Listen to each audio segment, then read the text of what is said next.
all this food. So everyone give her a round of applause.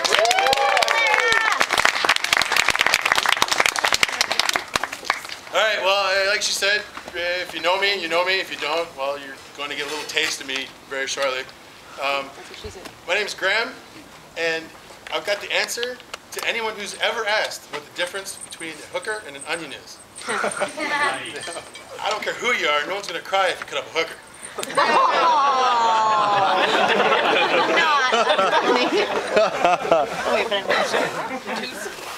Now, we all know that prostitution is the oldest profession on the books, or at least that's what we've all been told. So I've often wondered, why is it that most drug dealers are guys? Like, you would figure that women would have the monopoly on that. You know, they've been dealing crack for centuries.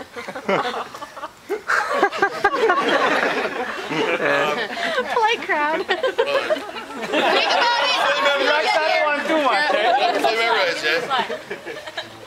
Women are the only manufacturers, marketers, and distributors of the most addictive substance on the planet. Women have the power of the V. I bet sometime 150,000 years ago, a woman was sitting in the corner of her cave. She's been foraging all day. She's got her berries and her nuts. Stomach's rumbling. She's like, there's got to be more than this. And as she's thinking this, a whole bunch of hunters come walking into the cave, carrying a bunch of mammoth meat. It smells really good. And at that moment, the first modern woman was born. She decided that she didn't want what she had here. She wanted everything. So, like any good drug dealer, she peddled her wares. And sure enough, not too long afterwards, she's gobbling down mammoth meat like a fat kid on a cupcake. Fast forward to today, and it's no different. We're still hooked. In fact, that's why they call it hooking. It's like fly fishing for women. They're just trying to get the best catch they can with the most addictive lure there is. Of course, like other drug dealers, the first time is usually free. It happens thousands of times a night, many cities all over North America. Some guy's walking through a bar, sees some drunk girl, throws a couple lines out. All of a sudden he thinks he's a god, because yes, he's landed himself a wham bam thank you slut for the evening. What he doesn't know, though, is that the girls actually scoped him out from the very beginning. That she's really not all that drunk. It's true. Men chase women until they catch us. Anyone in a relationship could probably agree with that right now. So now he's hooked. You know, there's that word again. And he wants more of that sweet, delectable vagina. Oh, that's the V word. Lunch, movie, flowers, I thought it was like trips to the mall, Velcro.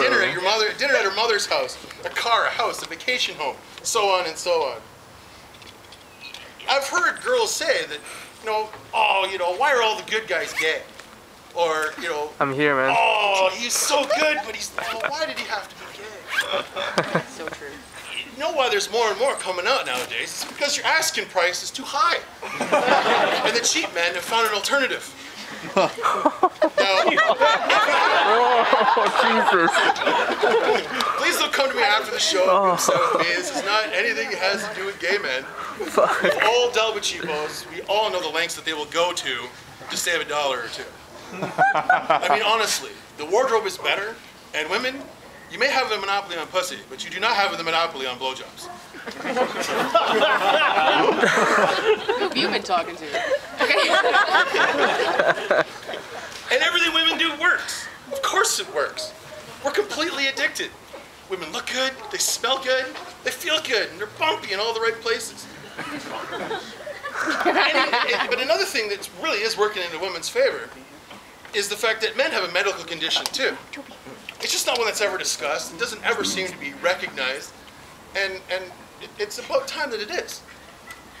Our medical condition has its own little acronym as well. It's called SPO. It stands for sperm pressure overload. See, women get PMS. You got it. See, women get PMS. It lasts for about a week out of the month, so I'm told. And it starts from when you're, 13, or like 11 to 13, to when you're 45, 50. 45, 50, 55.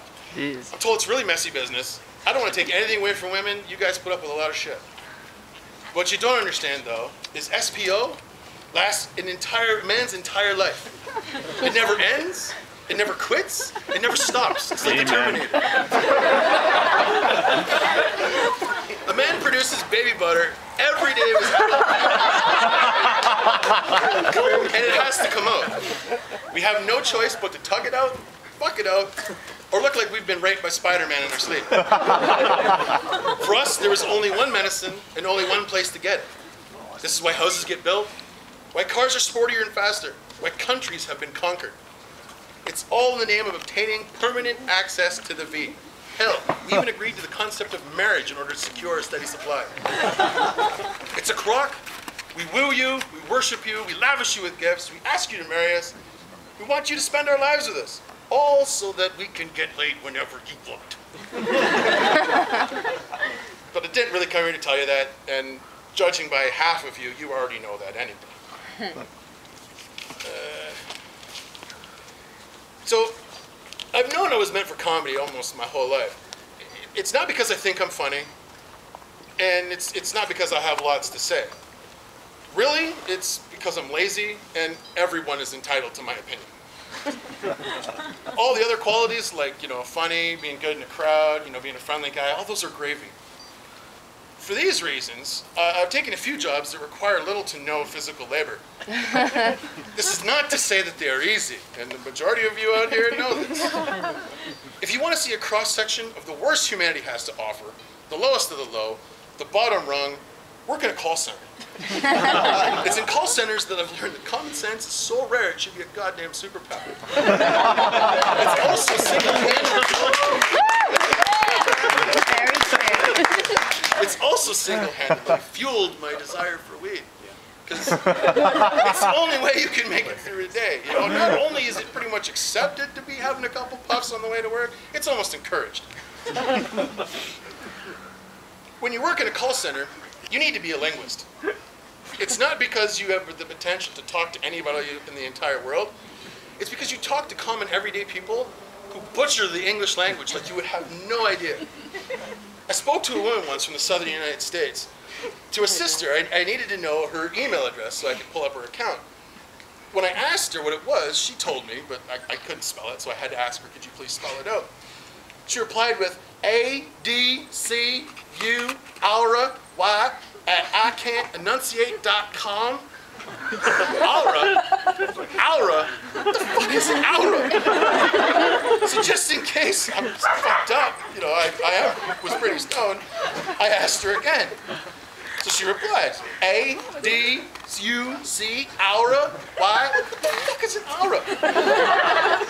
So I asked her again, and this time I said, ma'am, I'm really sorry. I said, I got the C and I got the Y, but I don't know what you've got in between there.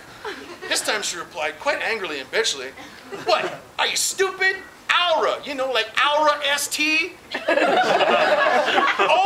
Oh, you mean the letter R. I'm sorry, man. When I went to elementary school, I learned that an aura is the energy field that surrounds all living things. The letter R is part of the alphabet. After a couple of more conversations, she really didn't like my impromptu lesson, and I'm fairly certain my supervisor got a chuckle from talking to this woman afterwards.